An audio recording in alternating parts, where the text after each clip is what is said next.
ಸಾಹಿತ್ಯಕ್ಕಾಗಿ ಶ್ರಮಿಸುತ್ತಿರುವುದು ನಿಜವಾಗಿಯೂ ಹೆಮ್ಮೆಯ ವಿಷಯವಾಗಿದೆ. ಇವರು ಈ ಶಿಬಿರವನ್ನು ಆಯೋಜಿಸಿ ಅಭಿಜಾತ ಕನ್ನಡದ ಪರಂಪರೆಯನ್ನು ಸಾರ್ವಜನಿಕರಿಗೆ ಪರಿಚಯಿಸಿ ವಿದ್ವತ್ತನ್ನು ಪ್ರೋತ್ಸಾಹಿಸಲು ಹಾಗೂ ನಮ್ಮ ಸಾಹಿತ್ಯ ಸಂಸ್ಕೃತಿಗಳನ್ನು ಕಾಪಾಡಿಕೊಳ್ಳುವ ಸಮುದಾಯವನ್ನು ನಿರ್ಮಿಸಲು ಪ್ರಯತ್ನ ಮಾಡುತ್ತಿದ್ದಾರೆ. ಶಿಬಿರಾರ್ಥಿಗಳಿಗೆ ಅಪರೂಪದ ಸಂಪನ್ಮೂಲ ವ್ಯಕ್ತಿಗಳಿಂದ ಪಾಠ ಪ್ರವಚನಗಳನ್ನು ಆಯೋಜಿಸಿ ಉತ್ತಮವಾದ ಗುರಿಯನ್ನು ಮುಟ್ಟಲು ಕಾರಣಕರ್ತರಾಗಿದ್ದಾರೆ. ಅವರಿಗೆ ಹೃತ್ಪೂರ್ವಕವಾದ ಧನ್ಯವಾದಗಳನ್ನು ತಿಳಿಸುತ್ತೇನೆ ಸರ್. ಈಗ ನಾನು ಇಲ್ಲಿ ಬಂದಾಗ ಮೇಡಮ್ ಅವರು ಪಾಠ ಮಾಡ್ತಾ ಇದ್ದರು. ನನಗೆ ತುಂಬ ಸಂತೋಷ. ಯಾಕೆ ಅಂತಂದರೆ ನಾನು ತೆಲುಗು ಪ್ರೊಫೆಸರು, ಅವರು ಕನ್ನಡ ಪ್ರೊಫೆಸರು. ಈಗ ಕೆಲವು ಏನಾದರೂ ಚರ್ಚೆ ಮಾಡಿದಾಗ ಬಂದು ಅವ್ರ ಹತ್ರ ಚರ್ಚೆ ಮಾಡ್ತಾ ಇರ್ತೀನಿ.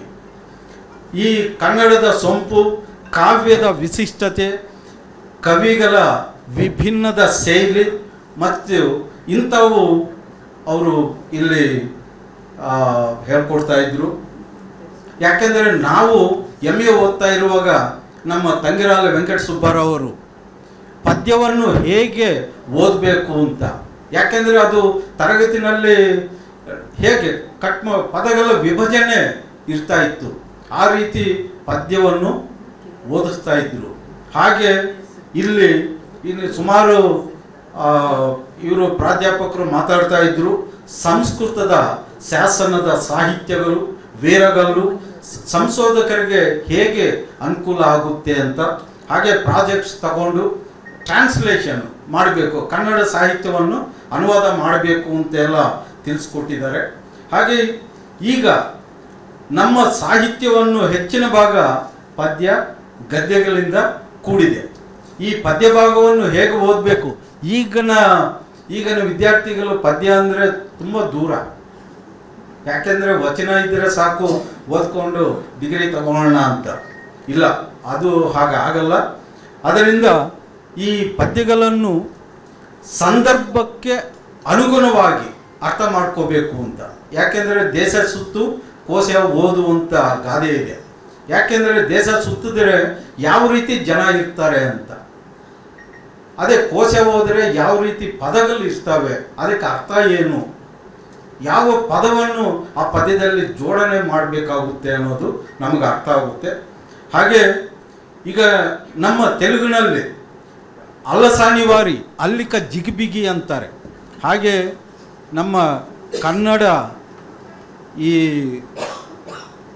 ಶ್ರೀಕೃಷ್ಣ ದೇವರಾಯರು ಅವರ ಪದ್ಯಗಳನ್ನು ನಾರಿಕೇಲ ಪಾಕಂ ಅಂತಾರೆ. ನಾರಿಕೇಲಂ ಅಂದರೆ ತೆಂಗಿನಕಾಯಿ. ಅದು ತುಂಬ ಕಷ್ಟ ಇರುತ್ತೆ ಪದ್ಯ, ಆದರೆ ಅದೆಲ್ಲ ತೆಗೆದ ಮೇಲೆ ಅರ್ಥ ಮಾಡಿಕೊಂಡ್ರೆ ಸಿಹಿ ಬರುತ್ತೆ ಅಂತ.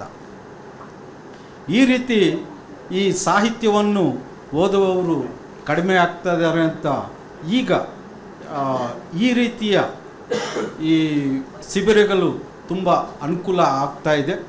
ಇಂತಹ ಶಿಬಿರಗಳನ್ನು ಇನ್ನು ಮುಂದೆ ಹೆಚ್ಚಾಗಿ ಆಯೋಜಿಸಬೇಕಂತೂ ಕೋರುತ್ತಾ, ಈಗ ಇದಕ್ಕೆ ಕನ್ನಡ ಅಭಿವೃದ್ಧಿ ಪ್ರಾಧಿಕಾರದವರು ಸಹಾಯ ಮಾಡಬೇಕು ಅಂತ ಕೋರುತ್ತಾ, ನಮ್ಮ ಆಚಾರ್ಯರು ಅಂದರೆ ನಮ್ಮ RV ಸುಂದರಂ ಸರ್ ಅವರು ಈ ವಯಸ್ಸಿನಲ್ಲೂ ಇಂತಹ ಕಾರ್ಯಕ್ರಮಗಳನ್ನು ಆಯೋಜಿಸ್ತಾ ಎಲ್ಲ ದೊಡ್ಡವರ ಸಾಹಿತಿಕಾರರ ಸಹಯೋಗದೊಂದಿಗೆ ಕಾರ್ಯಕ್ರಮ ನಡೆಸಬೇಕು ಅಂತ ತಿಳಿಸುತ್ತಾ ಈ ಕಾರ್ಯಕ್ರಮವನ್ನು ನನ್ನನ್ನು ಕರೆದು ಎರಡು ಮಾತುಗಳು ಮಾತಾಡೋಕ್ಕೆ ಅವಕಾಶ ಕೊಟ್ಟು ತಮ್ಮೆಲ್ಲರಿಗೂ ಅಭಿನಂದಿಸ್ತಾ ನಮಸ್ಕಾರ. ಧನ್ಯವಾದಗಳು ಸರ್. ಈಗ ಕಾರ್ಯಕ್ರಮದ ಕೊನೆಯ ಘಟ್ಟಕ್ಕೆ ಬಂದಿದ್ದೇವೆ. ಬಹುಶಃ ನೆನಪಿರ್ಬೋದು ನಮಗೆಲ್ಲ, ಮೇಡಮ್ ಅವರು ಹೇಳಿದ್ರು ಉದ್ಘಾಟನೆಯಲ್ಲೇ ವಂದನೆಗಳನ್ನ ಈಗ ನಾನು ಹೇಳೋದಿಲ್ಲ, ಸಮಾರೋಪದಲ್ಲಿ ಹೇಳ್ತೀನಿ ಅಂತ. ಅದಕ್ಕೆ ತಕ್ಕನಾಗಿ ಈಗ ವಂದನಾರ್ಪಣೆ ಮಾಡುವ ಒಂದು ಜವಾಬ್ದಾರಿಯನ್ನ ಡಾಕ್ಟರ್ ಜ್ಯೋತಿ ಶಂಕರ್ ಅವರು, ಕನ್ನಡ ಪ್ರಾಧ್ಯಾಪಕರು ಇದೇ ವಿಶ್ವವಿದ್ಯಾನಿಲಯದಲ್ಲಿ ಆಗಿದ್ದಾರೆ. ಅವರು ಈಗ ವಂದನಾರ್ಪಣೆ ಕಾರ್ಯಕ್ರಮವನ್ನು ನೆರವೇರಿಸಿಕೊಡಲಿದ್ದಾರೆ. ಸಭೆಗೆ ನಮಸ್ಕಾರ. ಅಭಿಜಾತ ಕನ್ನಡ ಕೇಂದ್ರ ಮೈಸೂರು ಕರ್ನಾಟಕ, ಕನ್ನಡ ಅಭಿವೃದ್ಧಿ ಪ್ರಾಧಿಕಾರ ಹಾಗೂ ನನ್ನ ವಿಶ್ವವಿದ್ಯಾನಿಲಯ, ಕರ್ನಾಟಕ ರಾಜ್ಯ ಮುಕ್ತ ವಿಶ್ವವಿದ್ಯಾನಿಲಯ, ಈ 3 ಸಂಸ್ಥೆಗಳು ಸೇರಿಕೊಂಡು ಆಯೋಜನೆ ಮಾಡಿದಂತಹ ಒಂದು ಕಾರ್ಯಾಗಾರ ಇದು. ಶಾಸ್ತ್ರೀಯ ಕನ್ನಡವನ್ನು ಹೇಗೆ ಓದಬೇಕು, ಯಾಕೆ ಓದಬೇಕು, ಹೇಗೆ ಅರ್ಥೈಸಿಕೊಳ್ಳಬೇಕು, ಈ ಎಲ್ಲ ಸಂಗತಿಗಳನ್ನು ಇಟ್ಕೊಂಡು ಈ ಇಡೀ ಶಿಬಿರವನ್ನು ಆಯೋಜನೆ ಮಾಡಲಾಗಿತ್ತು. ಹಾಗಾಗಿ ಅದಕ್ಕಾಗಿ ನಾವೆಲ್ಲರೂ ಕೂಡ ಇಲ್ಲಿ ಸೇರಿದ್ವಿ. ಈ ಕಾರ್ಯಕ್ರಮವನ್ನು ಪೂರ್ಣ ಪ್ರಮಾಣದಲ್ಲಿ ಯೋಜಿಸಿದಂಥವರು ನಮ್ಮೆಲ್ಲರ ಪ್ರೀತಿಯ ಮೇಷ್ಟ್ರು ಸುಂದರಂ ಸರ್. ಎಲ್ಲಿ ಮಾಡಬೇಕು ಈ ಕಾರ್ಯಕ್ರಮವನ್ನು ಅಂಥೇಳಿ ನಮ್ಮ ಮುಂದೆ ಪ್ರಶ್ನೆ ಬಂದಾಗ ನಮಗೆ ಪೂರ್ಣ ಪ್ರಮಾಣದಲ್ಲಿ ಸಹಕಾರವನ್ನು ನೀಡಿದಂಥವರು ನಮ್ಮ ಸನ್ಮಾನ್ಯ ಕುಲಪತಿಗಳಾದ ಪ್ರೊಫೆಸರ್ ಶರಣಪ್ಪ ಬಿ ಹಲ್ಸೆ ಅವರು. ಶಾಸ್ತ್ರೀಯ ಕನ್ನಡದ ಓದು ತೀರಾ ಅಗತ್ಯವಾಗಿದೆ ಅಂತ ಹೇಳಿ ಅದನ್ನು ಅರ್ಥ ಮಾಡಿಕೊಂಡು ಇಲ್ಲಿ ಈ ಕಾರ್ಯಕ್ರಮವನ್ನು ನಡೆಸಿ ಅಂತ ಹೇಳಿ ನಮಗೆ ಪೂರ್ಣ ಪ್ರಮಾಣದ ಬೆಂಬಲವನ್ನು ಕೊಟ್ಟಿದ್ದಾರೆ. ಅವರಿಗೆ ನನ್ನ ಧನ್ಯವಾದಗಳನ್ನು ಮತ್ತು ಈ ಸಂಸ್ಥೆಗಳ ಪರವಾಗಿಯೂ ಕೂಡ ಧನ್ಯವಾದಗಳನ್ನು ಅರ್ಪಿಸ್ತೇನೆ. ಇದು ಪೂರ್ತಿಯಾಗಿ ನಡಿಬೇಕು ಅಂತ ಹೇಳಿ ಅಂದರೆ ಆಡಳಿತಾತ್ಮಕ ಬೆಂಬಲವನ್ನು ಕೊಡಲೇಬೇಕು. ಅದನ್ನು ಪೂರ್ಣ ಪ್ರಮಾಣದಲ್ಲಿ ಕೊಟ್ಟು ಪ್ರತಿದಿನವೂ ವಿಚಾರಿಸಿ ಎಲ್ಲಾದರೂ ಏನಾದರೂ ಸಮಸ್ಯೆ ಆಗ್ತಿದೆಯಾ ಅಂತ ಹೇಳಿ ವಿಚಾರಿಸಿಕೊಂಡು ಪ್ರತಿದಿನವೂ ಕೂಡ ಇದರ ವರದಿಯನ್ನು ತೆಗೆದುಕೊಂಡಂಥವರು ನಮ್ಮ ಕುಲಸಚಿವರಾದ ಪ್ರೊಫೆಸರ್ ಕೆ ಬಿ ಪ್ರವೀಣ್ ಅವರು. ಉದ್ಘಾಟನಾ ಸಮಾರಂಭಕ್ಕೂ ಅವರು ಬಂದಿದ್ದರು. ಇವತ್ತಿನವರೆಗೂ ಆ ಕೆಲಸವನ್ನು ಪೂರ್ಣ ಪ್ರಮಾಣದಲ್ಲಿ ಗಮನಿಸಿದ್ದಾರೆ, ನೋಡಿಕೊಂಡಿದ್ದಾರೆ. ಹಾಗಾಗಿ ಅವರಿಗೂ ಕೂಡ ಈ ಸಂಸ್ಥೆಗಳ ಪರವಾಗಿ ಹೃತ್ಪೂರ್ವಕವಾದ ಧನ್ಯವಾದಗಳನ್ನು ತಿಳಿಸ್ತೇನೆ. ಈ ಕಾರ್ಯಕ್ರಮಕ್ಕೆ ಬಂದು ಸಮಾರೋಪ ಭಾಷಣವನ್ನು ಮಾಡಿದಂತಹ ನಮ್ಮೆಲ್ಲರ ಹಿರಿಯರು ಮತ್ತು ಇನ್ನೂ ಒಂದು ಕಾರಣ ನಮ್ಮಲ್ಲಿಯೇ ಪ್ರಸಾರಾಂಗದ ನಿರ್ದೇಶಕರಾಗಿಯೂ ಕೂಡ ಕಾರ್ಯನಿರ್ವಹಿಸಿದಂತಹ ಹಿರಿಯ ವಿದ್ವಾಂಸರಾದ ಪ್ರೊಫೆಸರ್ ಡಿ.ಕೆ. ರಾಜೇಂದ್ರ ಸರ್ ಅವರು, ಅವರಿಗೆ ಎಲ್ಲರ ಪರವಾಗಿ ಹೃತ್ಪೂರ್ವಕ ಧನ್ಯವಾದಗಳನ್ನು ಅರ್ಪಿಸ್ತಾರೆ. ಹಾಗೆಯೇ ಮುಖ್ಯ ಅತಿಥಿಗಳಾಗಿ ಆಗಮಿಸಿ ಚಿಂತನೆಗೆ ಹೊಸ ದಿಕ್ಕನ್ನು ಮೂಡಿಸಿದಂತಹ ಖ್ಯಾತ ವಿಮರ್ಶಕರಾದಂತಹ ಡಾಕ್ಟರ್ OL ನಾಗಭೂಷಣ ಸ್ವಾಮಿಯವರಿಗೆ ಹೃತ್ಪೂರ್ವಕವಾದ ಧನ್ಯವಾದಗಳನ್ನು ಎಲ್ಲ ಸಂಸ್ಥೆಗಳ ಪರವಾಗಿ ಅರ್ಪಿಸ್ತೇನೆ. ಈ ಕಾರ್ಯಕ್ರಮ ನಡೆಯೋಕ್ಕೆ ಸಾಧ್ಯ ಆಗಿದ್ದೇ ಕನ್ನಡ ಅಭಿವೃದ್ಧಿ ಪ್ರಾಧಿಕಾರದ ಒತ್ತಾಸೆಯಿಂದ.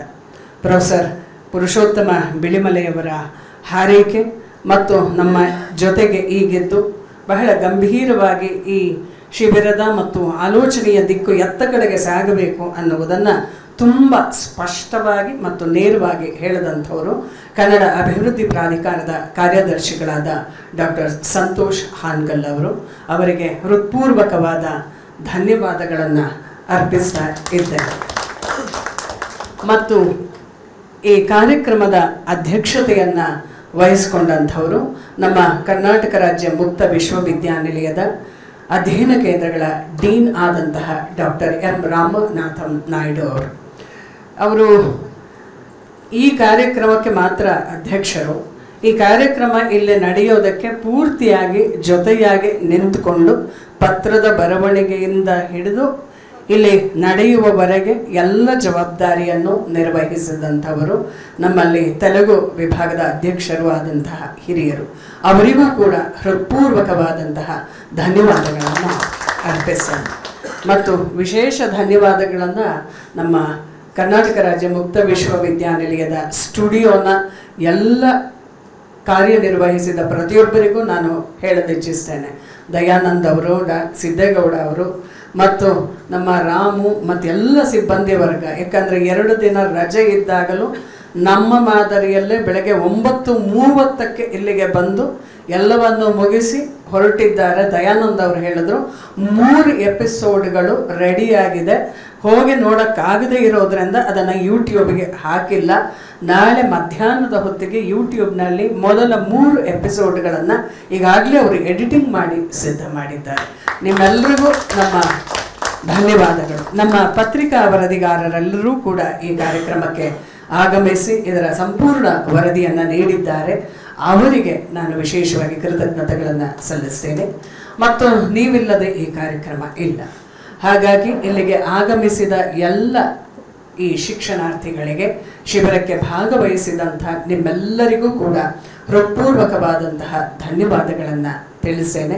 ಈ ಕಾರ್ಯಕ್ರಮಕ್ಕೆ ನಮ್ಮ ವಿಶ್ವವಿದ್ಯಾನಿಲಯದ ಅನೇಕ ಸಿಬ್ಬಂದಿ ವರ್ಗದವರು ಕೆಲಸ ನಿರ್ವಹಿಸಿದ್ದಾರೆ.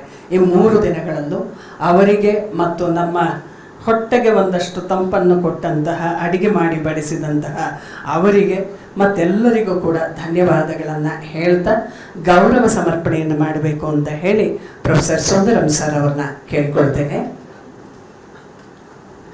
ಮೊದಲಿಗೆ ಪ್ರೊಫೆಸರ್ DK ರಾಜೇಂದ್ರ ಅವರಿಗೆ ಗೌರವ ಸಮರ್ಪಣೆ.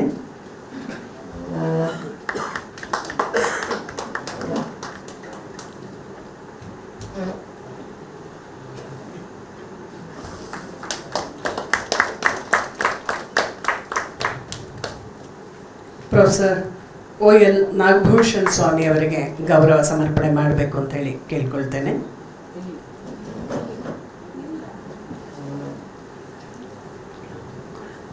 ಕನ್ನಡ ಅಭಿವೃದ್ಧಿ ಪ್ರಾಧಿಕಾರದ ಕಾರ್ಯದರ್ಶಿಗಳಾದಂತಹ ಡಾಕ್ಟರ್ ಸಂತೋಷ್ ಹಾನಗಲ್ ಅವರಿಗೆ ಗೌರವ ಸಮರ್ಪಣೆ ಮಾಡಬೇಕೆಂದು ಕೋರುತ್ತೇನೆ.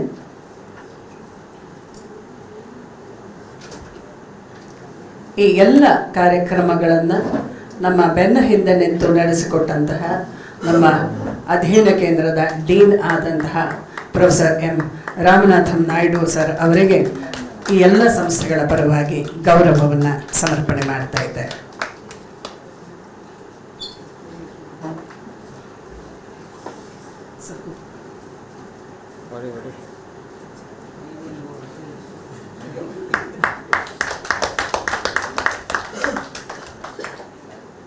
ಮೂರು ದಿನದ ಶಿಬಿರ ಮಾತ್ರ ಮುಕ್ತಾಯವಾಗಿದೆ.